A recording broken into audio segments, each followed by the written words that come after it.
වැඩි වුණා පැත්තට. අයරුණා? එන්නේ හරි මොකටද?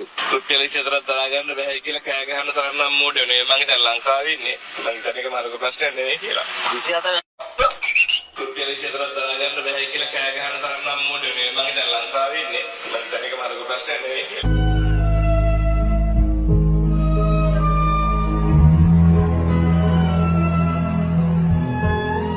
ලැජ්ජාවකගේ තියෙනවනේ දැන් විපක්ෂණ කාලේ කියපු ඒවත් එක ඩොඩ උඹලා ඔම මූණට ආලා නෝන්ඩි කරලා ආතල් ගන්න එපා බං. පව් බං මේක හරියට රෙවිලා ඉන්න එකාට බඩ යන්න බෙහෙත් දුන්නා වගේ වැඩ මාධ්‍යවේදයට පිස්සු. ඒක කොවිඩ් වගේ තත්ත්වයක් නොවේ. කොවිඩ් වලින් සිදු වුණේ රට වහලා ආර්ථිකය අකර්මණ්‍ය කරලා රට පාලනය කරන්න. ඒකට වඩා මේක අභියෝගාත්මක තත්ත්වයක්. තෙල් මිල අඩු කරලා ජනතාවට ලොකු සහනයක් දීම තමයි රජය බලාපොරොත්තු වෙන්නේ.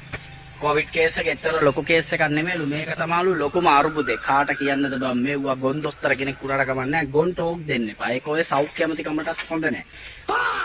රට වහලා රාජ්‍ය නිලධාරීන්ට පඩිත් දීලා 5000 ගානේ මිනිස්සුන්ට 3 පාරක් දීලා ඊට අමතරව වැක්සින් එකක් ජස්සලා පට්ට ගේමක් ගැව්වේ. ඒ ආස්සේ තොපිලා රට ඇරලා තිනකොට රට වහන්න කියලා උද්ඝෝෂණය කරා. රට වහලා තිනකොට රට අරින්න කියලා උද්ඝෝෂණය කරා. රට ඇරියට පස්සේ ගුරුවරු ටික ගැටු ප්‍රශ්නයකට පාරට අරගෙන ඉවරලා උඹලා උද්ඝෝෂණය කෙරෙව්වා. රාජ්‍ය නිලධාරීන් ලව්වා. වැඩ වර්ධනය කෙරෙව්වා. ඒ ආස්සේ තෙල් මිල අඩු කරන්න කියලා වෙනම උඹලා උද්ඝෝෂණය කරා. පුදුම වාදයක් තොපි දුන්නේ. රට පාලනය කරාට තොපි පාලනය කරගන්න බැරුව හිටියේ. හරිද? වෙලාවට මට රට වහලා තිබ්බේ. එහෙම නැති වුණා නම් ජෙප්පු උද්ඝෝෂණය කරන්න කියලා කොවිඩ් ඇදිලා මැරලා තොපි මැරිච්ච තැන් වල මාලිමා කාර්යාලයට තා. හොඳ වෙලාවට මචං උඹලා ඒ කාලේ ආණ්ඩු හිටියේ නැති. හිටියානම් මිනිස්සු මැරෙන්න කොවිඩ් ඇදිලා නෙමෙයි. මිනිස්සුන්ට කන්න නැතුව. අන්න ඒක හොඳට මතක තියාගන්න. මම ප්‍රශ්න දෙකට නිවැරදි පිළිතුරක් ලබා දෙන්න පුළුවන්ද? පළවෙනි ප්‍රශ්නේ තමයි මම හිතන්නේ ඔබතුමී අහන්නේ මේ උද්දමනය 100ට ලිමිට් කරගන්න උත්සාහ කරනවා කියන එක.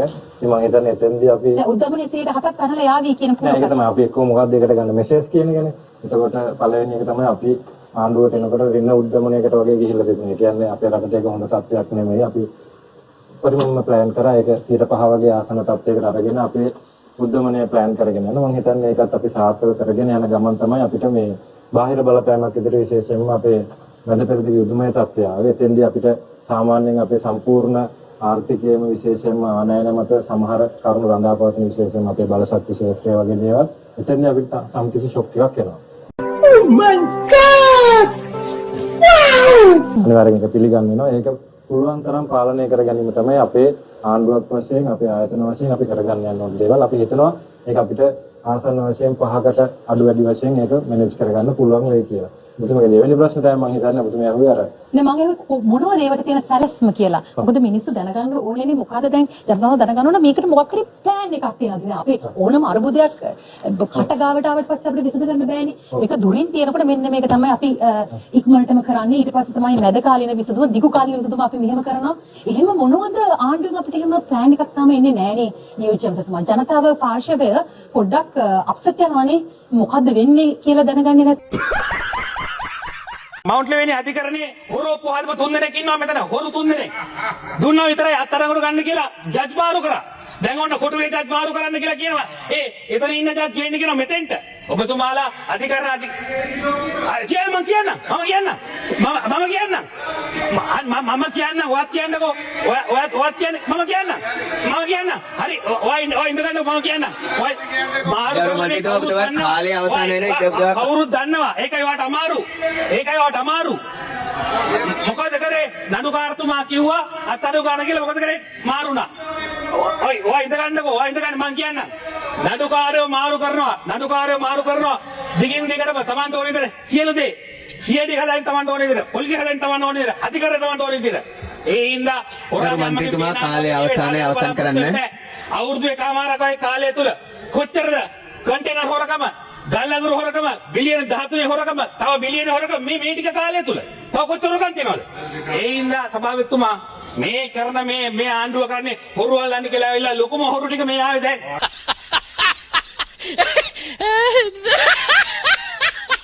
ඒ හින්දා ඕවට නඩු වැටේ ආණ්ඩු මාරු වෙනකොට අවසන් කරන ගරු මන්ත්‍රීතුමා ඒ හින්දා පාස්පෝර්ට් හොරකම එකින් එකට ඒ හින්දා මේ හොරු ටික හොරු අල්ලන්නේ මිනි මරුන් හොරු මේවට පුරුදු කට්ටිය ඇවිල්ලා ඉන්නේ.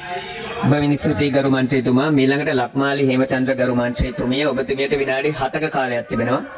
ගරු ඇමතුමා ගරු සුජීවසේන මන්ත්‍රීව මගේ නමත් කතා කරලා ඒකට වඩා මට ඒකට මේ ප්‍රශ්නේ Point එක ගරු මැතිතුමා.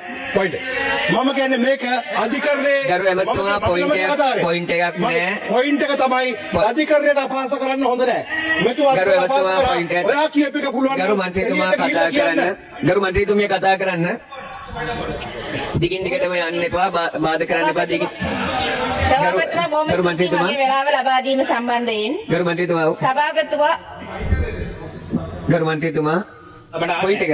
අචනානක වාර්තාව ඔබතුමායි මාත් එළියට දෙන්න මේක එළියට ගිහලා අපි කරමු සම්මුඛ සාකච්ඡාවක්. හරි භවිෂ්‍යයේ වාදයකට යන්න එපා. ගරු මන්ත්‍රීතුමිය ඔබතුමිය කතා කරන්න. සභාපතිතුමා බොහොම ස්තුතියි වෙලාව ලබා දීම සම්බන්ධයෙන් අද ඔබතුමිය කතා කරන්න. මේ විවාදයේදී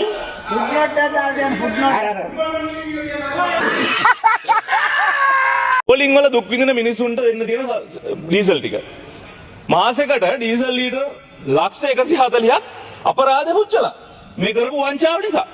දැන් මේ කිලෝමීටර් 5ක් ඇතුළත තියෙන නොරොච්චෝලේ පණියඩිය නාරක්කල්ලිය මේ මගේ දිස්ත්‍රික්කේ. විශ්‍රාමයට පොත් දෙන්න හොඳේ. ඒවා කපලා දාන්න එපායි මිනිසුන්ට. ඒ පඹය හිටවල තිබ්බම වෙන වැඩක් කරේ නැහැ කියලා වෙලේ. මේ පාර්ලිමේන්තුවේ නියෝජ්‍ය මහලේකම්තුමා පැමිණිල්ලක් කරාම අද දැන් මාස දෙකකට කිට්ටු වෙන්න වෙනවා. අද මේ බලශක්ති අමාත්‍යවරයා පිළිබඳව මම දිගින් දිගටම කියන්න අවශ්‍ය නැහැ. අද දවසේ මෙතුමා දත් ගුටි කෑවා. අල්ලස් සහ දූෂණ විමර්ශන කොමිෂන් සභාවේ නිලධාරීන් සහ සේවකීන්ගේ පාරිතෝෂික සහ සේවා කොන්දේසි. දැන් කොමසාරිස්වරුන් සහ මේ අධ්‍යක්ෂක ජෙනරාල්තුමන්ලාගේ තුමන්ගේ වැටුප මේ පාර්ලිමේන්තුවේ හදලා දෙන්න ඕන. එතුමා කියනවා මේකට තාම මුදල් අමාත්‍යාංශයවත් ආණ්ඩුවත් අත තියලත් නැහැ කියලා. ඒවත් වැඩි කරලා ඒවත් අර අභ්‍යාචනාධිකරණයේ සභාපතිතුමාගේ සහ ඒ අනිකුත් විනිසුරකාරතුමන්ලාගේ මුදල් වැටුප් සමග සම කරලා දෙන්න. අපිට ප්‍රශ්නයක් නැහැ. ඒවා ලබා දෙන්න ඕන වැඩිපුර. විශ්‍රාමයට පුත් දෙන්න හොඳේ. ඒවා කපලා දාන්න එපා මිනිසුන්ට. ඒවා කරලා දෙන්න. අනේ අපිට ඒක කමන්නේ නැහැ. ඒවා ලබා දෙන්න හැමදේම. නැත්තම් මේක කරන්න හම්බෙන්නේ නැහැ කියන මතය අපි ඉන්නවා. හැබැයි ප්‍රශ්නේ තියෙන්නේ මේ ආණ්ඩුව රකින්න වගේ වැඩ කරනවද විපක්ෂයට ගහන්න වැඩ කරනවාද කියන ප්‍රශ්නේ තමයි අපිට තියෙන්නේ. දැන් මම දැක්ක අපි වටකල ඇමතුමා කිව්වා අර අපේ කාලෙදී පඹය හිටවලා තිබ්බම වෙන වැඩක් කරේ නැහැ කියලා වෙලේ. පඹය හිටවලා තියලා තමයි එතුමන්ලත් ඉද්දී අර අර්ලිගහ මන්දිරේ මේ ඔෆිස් හදාගෙන ඉන්න කාලේ දාපු නඩු වලින් භාගයක් තමයි ඔය කිව්වේ. වැඩි හරියක්. මතක නැහැ වගේ මැරලා ඉපදිලා වගේ අද කතා කරනවා. දැන් පඹය වෙනයි දැන් අද බිල් එකම වල තියෙන්නේ. අද විපක්ෂයේ මන්ත්‍රීවරුන් සියලු දෙනාට මම හිතන්නේ බිල් එකම වල දීලා තියෙනවා මේ අල්ලස් දූෂණ විමර්ශන කොමිෂන් සභාව කියලා. හැබැයි වැඩ කරන්නේ කොයි විදිහටද කියලා අපි අහනවා. දැන් අද කන්ටේනර් 323 ඉඳලා මේ බලශක්ති අමාත්‍යවරයා වෙනකන් මොකද්ද කරන්නේ? මම මේ පාර්ලිමේන්තුවේ නියෝජ්‍ය මහලේකම්තුමා පැමිණිල්ලක් කරාම අද දැන් මාස දෙකකට කිට්ටු වෙන්න වෙනවා. විමර්ශනයක් කරලා තියනවද? මොකද ඒ සම්බන්ධයෙන් අරන් තියෙන ක්‍රියාමාර්ගය ඒ පැමිණිල්ල සම්බන්ධයෙන් ස්ටේට්මන්ට් එකක් දීලා තියෙනවද? අරන් තියනවද? ඒක නිසා මේ අපි අහන්න හැබැයි එතුමාට විරුද්ධව කතානායකතුමා දාපු පැමිණිල්ල අන්න විමර්ශනය කරනවා කියලා අපිට ආරංචිය තියෙනවා. ඒක කරන්නේ නෙමෙයි අපි මේ නියෝජ්‍ය මහලේකම්තුමා දාපු පැමිණිල්ල සම්බන්ධයෙන් සාක්ෂියට බලපෑම් කරනවා කියලා කතානායකතුමාගේ ලේකම්තුමාට සම්බන්ධයෙන් දාපු පැමිණිල්ලට මොකද උනේ? ඒක මොකුත් වෙලා නැහැ. ඒක අපි අහන මේ වැටුප් වැඩි කරන එක අපිට ප්‍රශ්නයක් නැහැ. මේ වගේ දෙතුන් ගුණයක් දෙන්න මේ වැඩ කරන මිනිස්සුනා. හැබැයි මොකද්ද කරන්නේ ආණ්ඩුවේ උමනා විශ්ත කරනවා නම් අපිට ඒ සම්බන්ධයෙන් ප්‍රශ්නයක් තියෙනවා. අද මේ බලශක්ති අමාත්‍යවරයා පිළිබඳව මම දිගින් දිගටම කියන්න අවශ්‍ය නැහැ. අද දවසේ මෙතුමා දත් ගුටි කෑවා. මම දන්නේ නැහැ එතුමා තියන් ඉන්නේ මොකද්ද හේතුව කියලා. අදත් එතුමා ඒ සම්බන්ධයෙන් බොහොම කතා ටික අහගත්තා. එතුමා බොහොම අපහසුතාවයෙන් ඉන්න බවත් අපි දැක්කා. හැබැයි දේශ රසායනාගාර දෙකකින් මේ හරිය කියපු එක පිළිගන්නවා නම් අද එනර්ජි එක හදන බලය හදන ප්‍රමාණය අඩුයි කියලා පිළිගන්නවා නම් මට තේරෙන්නේ නැහැ මෙතන කොහෙද ප්‍රශ්නේ තියෙන්නේ කියලා. මේක කැන්සල් කරලා දාලා නීතිපතිතුමා ගාවක තියන්න නැතුව මොකක් හරි ඉක්මනට උපදේශයක් අරගෙන නැහැ කැන්සල් කරලා දාලා ඔබතුමාලා වැඩ කරගන්න. ඒක තමයි අපිට කියන්න තියෙන්නේ. ඒක නිසා අද උදේ කියපු දේවල් මම කිව්වේ. මේ මාර්තු 5 වෙනිදා නොරොච්චෝලේ බලාගාරේ 3 වෙනි යුනිට් එකෙන් මේ දුංගියක සම්බන්ධව ප්‍රශ්න කරාම අද විදුලි බල මණ්ඩලයෙන් බොහොම පැහැදිලිව පිළිගත්තා මේ බාල ගල්ලඳුර නිසා මේක සිද්ධ වුණේ කියලා. එතකොට කවුද මේවට වග කියන්නේ? කවුද මේ සෞඛ්‍ය ගැටලු වලට වග කියන්නේ? දැන් අද වෙනකොට මෙගාවොට් 148ක් පමණ අඩුවක් තිබෙනවා හැදෙන බලේ. ඒතකොට මේක සම්පූර්ණ කරන්න සතියකට මම හිතන්නේ ඩීසල් ලීටර් ලක්ෂ 35ක් එතකොට මාසයකට ඩීසල් ලීටර් ලක්ෂ 140ක් මේ අද පෝලිං වල දුක් විඳින මිනිසුන්ට දෙන්න තියෙන ඩීසල් ටික අද QR කෝඩ් හදාගෙන ඒකත් අනාගෙන මේ 18 සන්නියම නටන්නේ මාසෙකට ඩීසල් ලීටර් ලක්ෂ 140ක් අපරාධ පුච්චලා මේ කරපු වංචාව නිසා. මේවා පිළිගන්නේ නැද්ද? අල්ලා සොලියුෂන් විමර්ශන කොමිසම සභාව මේ අහක බලන් ඉන්නවද? අපි අහන්නට කැමතියි. කවුද මේ සෞඛ්‍ය ගැටලුව විනාඩියක කාලයක් එහෙමයි. එතකොට දැන් මේ කිලෝමීටර් 5ක් ඇතුළත තියෙන නොරොච්චෝලේ පණියඩිය නාරක්කල්ලිය මේ මගේ දිස්ත්‍රික්කේ මේ 5000ක් විතර මිනිස්සු ඉන්නවා. කිලෝමීටර් 10ක් තුළ බැලුවොත් විශාල පිරිසක් මේ සෞඛ්‍ය ගැටලුවට නිරාවරණය වෙලා තිබෙනවා. අද වෙනකන් ඒ සම්බන්ධයෙන් මොකුත් කියලා තියෙනවද? සම්බන්ධයෙන් වග කියන්නේ කවුද? අර අපි කියපු මූල්‍ය අලාභය ඒකට එකතු වෙනවද? මිනිස්සුන්ගේ සෞඛ්‍ය සම්බන්ධයෙන් අපිට අලාභයක් ගණන් කියන්න පුළුවන්ද? කරුණාකරලා මේ සම්බන්ධයෙන් කටයුතු කරන්න කියන එක මතක් කරන්නට කැමතියි.